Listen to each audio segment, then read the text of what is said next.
শীতের সকাল যেন কুয়াশায় মোড়া নববধূ, শীতের সকাল চাই শুধু মিষ্টি রোদের মধু। এমনই এক শীতের সকালে কার না মন চায় প্রকৃতির মাঝে হারিয়ে যেতে। নমস্কার, আমি রজত। আজকে আপনাদেরকে সন্ধান দেব একদিনের ছুটিতে কলকাতার খুব কাছাকাছি এমনই একটি অপূর্ব সুন্দর জায়গা, যেখানে দেখা মিলবে শালমহুয়ার জঙ্গল, প্রাচীন এক মন্দির, বন্য প্রাণী, শান্ত এক নদী ও অপূর্ব এক গ্রামের। চলুন দেরি না করে আজ পাড়ি দেই বাংলার জঙ্গলমহল অরণ্য সুন্দরী ঝাড়গ্রামে। হাওড়া থেকে 6টা 20 এবং 6টা 35-এ বারবিল জনশতাব্দী এক্সপ্রেস ও ইস্পাত এক্সপ্রেস ঝাড়গ্রাম যায়। এই দুটি ট্রেনের যে কোনো একটি ধরেই খুব সহজে ঝাড়গ্রাম পৌঁছানো যায়। ঘড়িতে বাজে 7টা 28। আজ আমাদের ইস্পাত এক্সপ্রেস 53 মিনিট দেরিতে হাওড়া স্টেশনের 22 নম্বর প্ল্যাটফর্ম ছেড়ে ঝাড়গ্রামের উদ্দেশ্যে রওনা দিল। ট্রেন ছাড়াও ঝাড়গ্রাম যাওয়ার জন্য ধর্মতলা থেকে অনেক সরকারি বাস পেয়ে যাবেন।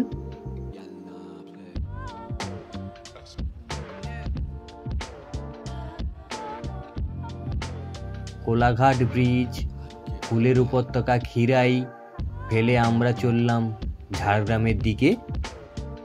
বন্যার জন্য খিরাইতে এবছর এখনো ফুলের মেলা বসেনি, তবে 2-1 মাস পরে আবার ফুলের মেলা বসবে। ট্রেনের মধ্যে 30 টাকায় 3টে চপ সিঙ্গাড়া ও সস নিয়ে সকালের টিফিনটা করে নিলাম। সময় 9টা 21।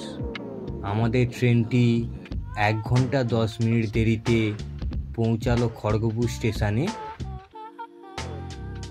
খড়গপুর স্টেশনে 3 মিনিট হল্ট দেওয়ার পর আবারও ছুটে চলল ঝাড়গ্রামের উদ্দেশ্যে।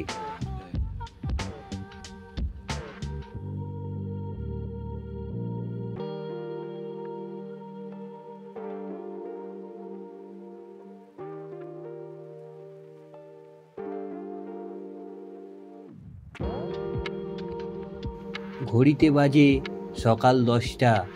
আমাদের ট্রেন ঠিক 1 ঘন্টা 16 মিনিট দেরিতে পৌঁছালো ঝাড়গ্রাম স্টেশনে।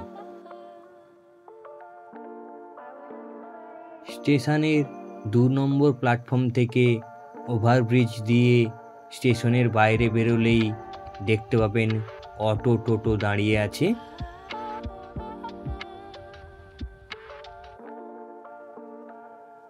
যে কোনো একটি টোটোর সাথে কথা বলে দরদাম করে বেরিয়ে পড়ুন সাইট সিন করার জন্য, এবং ভাড়া পড়বে মোটামুটি 800-900 টাকার মতো।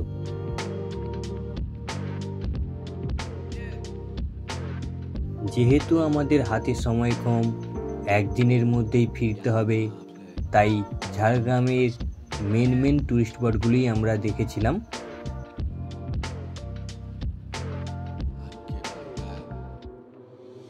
প্রথমেই আমরা চলে এসেছি শালমহুয়ার জঙ্গলে ঘেরা Jhargram art and cultural museum দেখতে।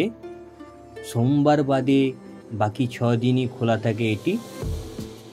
এখানকার ঘন শান্ত শালবন আপনার মন ভালো করে দেবেই।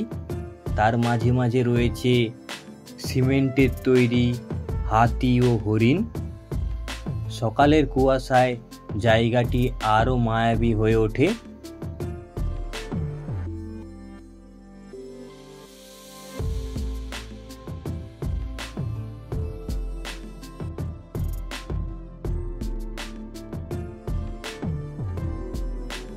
শালমহুয়ার জঙ্গল ও হাতি হরিণ ছাড়াও এখানে রয়েছে আদিবাসীদের জীবনযাত্রার বিভিন্ন নিদর্শন।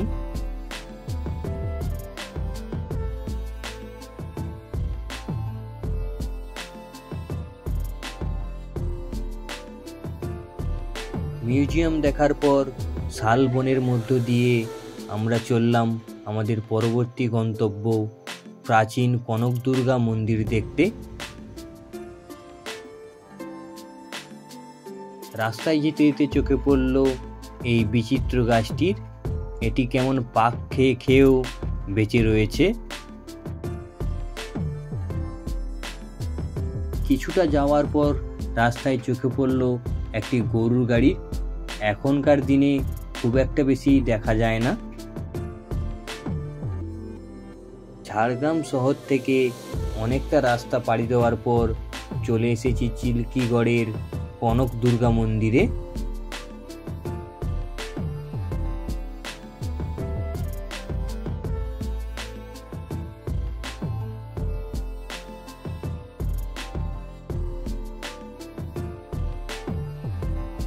দুদিকের ঘন সবুজ গাছপালার মাঝের রাস্তা দিয়ে যেতে হবে কনক দুর্গা মন্দিরে।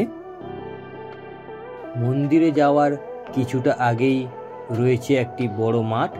এখানেই পার্কিং করতে হবে সব গাড়িকে এবং মাঠের চারিদিকে রয়েছে পুজোর ডালি এবং খাওয়ার দোকান। সবুজে ঘেরা বায়োডাইভার্সিটি এই প্রাচীন মন্দিরের যাওয়ার রাস্তাটি অপূর্ব সুন্দর।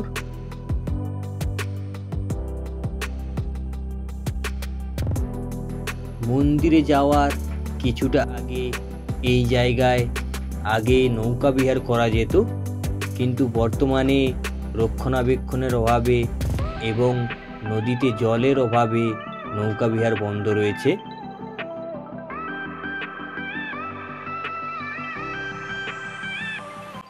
মন্দির চত্বরে দেখতে পাবেন অসংখ্য বাঁদর এবং হনুমানের, তবে এদের থেকে একটু দূরত্ব বজায় রাখবেন। মন্দিরের পাশেই অনেক পুজো দেওয়ার ডালির দোকান রয়েছে। আপনারা চাইলে এখান থেকেও পুজোর ডালি নিয়ে পুজো দিতে পারেন। শোনা যায় প্রাচীন এই জাগ্রত মায়ের মন্দিরে আগেকার দিনে মানুষ বলি দেওয়া হতো, কিন্তু বর্তমানে এখানে মহিষ বলি দেওয়ার প্রচলন রয়েছে। রক্ত যতক্ষণ না ডুলুং নদীতে গিয়ে মিশছে ততক্ষণ বলি দেওয়া হয়। ওম নমস্তে সুভগে দেবী নমস্তে ভক্তবৎসলে পূজা গৃহাণমে দেবী প্রসিদ্ধতম করতে মন্ত্রহীন ক্রিয়াহীন ভক্তিহীন শ্রী যৎ পূজিতং মা দেবী ভবৎসবে অপরাধ সমস্যা। মন্দিরের ডান দিকের এই রাস্তা দিয়ে ডুলুং নদীতে যাওয়া যায়।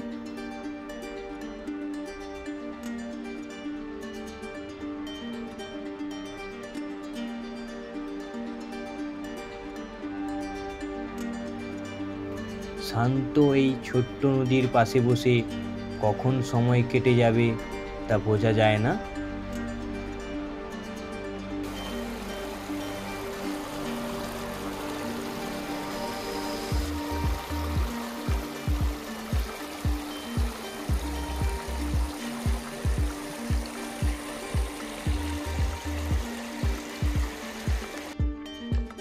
দুপুর হয়ে গেছিল, তাই পার্কিংয়ের ওখানের একটি হোটেলেই সেরে নিলাম দুপুরের খাবারটা। 70 টাকায় ভাত, ডাল, আলু ভাজা, একটা সবজি, মাছের ঝোল ও চাটনি মোটামুটি ঠিকই ছিল। দুপুরের খাবার সেরে ডুলুং নদীর ব্রিজের ওপর দিয়ে চললাম চিল্কিগড়ের রাজবাড়ি দেখার জন্য।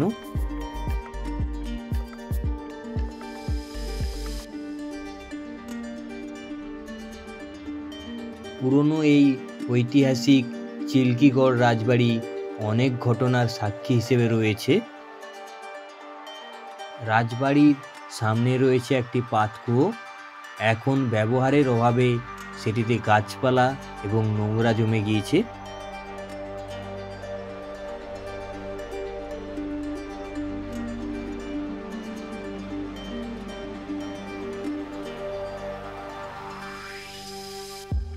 রাজবাড়ি চত্বরে রয়েছে একটি শিব মন্দির ও পুরনো ভগ্নপ্রায় আরেকটি মন্দির।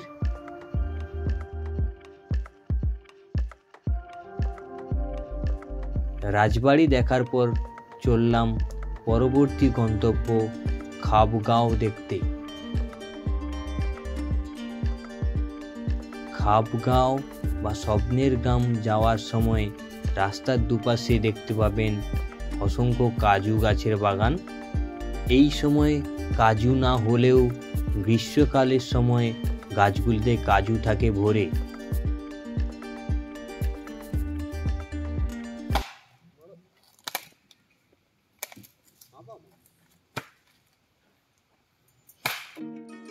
ঝাড়গ্রাম থেকে কিছুটা দূরেই এই গ্রাম খাবগাঁও।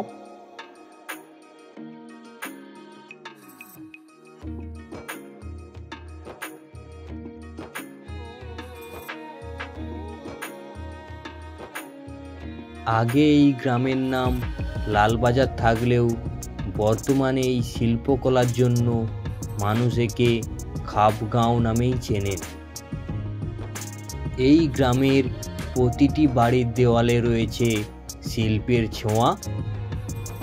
শিল্পী তার রং তুলির মাধ্যমে নিজের স্বপ্নগুলোকে ফুটিয়ে তুলেছে, তাই হয়তো এই গ্রামের নাম খাবগাঁও।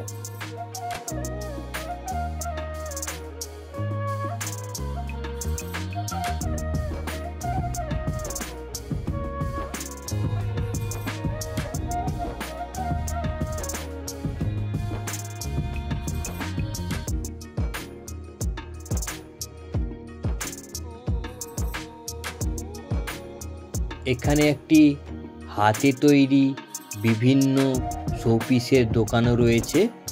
আপনারা চাইলে এখান থেকে কিনে বাড়ি নিয়ে যেতে পারেন।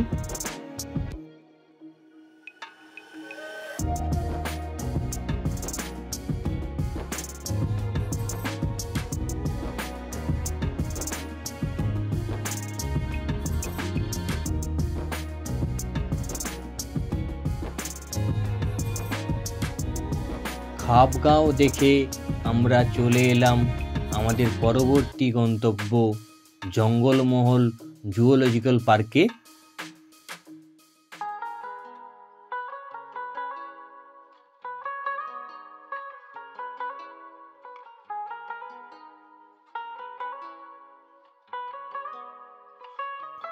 এখানে টিকিটের দাম 12 বছর বয়স পর্যন্ত 10 টাকা এবং 12 বছরের ওপরদের জন্য 25 টাকা করে। এই জঙ্গলমহল জুওলজিক্যাল পার্কে বাঘ, ভাল্লুক, হরিণ, বিভিন্ন বন্যপ্রাণী রয়েছে।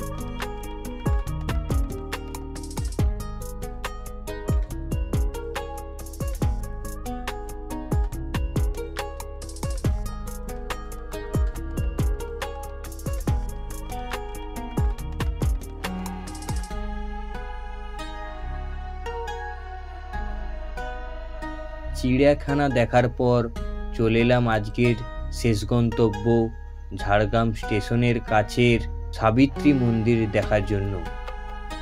এই মন্দিরে মায়ের মুখটাকেই পুজো করা হয় এবং পাশে একটি দুর্গা মণ্ডপও রয়েছে। ঝাড়গ্রাম রাজবাড়ির আয়োজনে এখানে দুর্গাপূজাও করা হয়। এরপর একদিনের ঝাড়গ্রাম সফর শেষ করে ফিরে এলাম হাওড়া স্টেশনে। তো বন্ধুরা, ভিডিওটি কেমন লাগলো? যদি ভালো লেগে থাকে লাইক, শেয়ার, কমেন্ট ও সাবস্ক্রাইব করতে ভুলবেন না।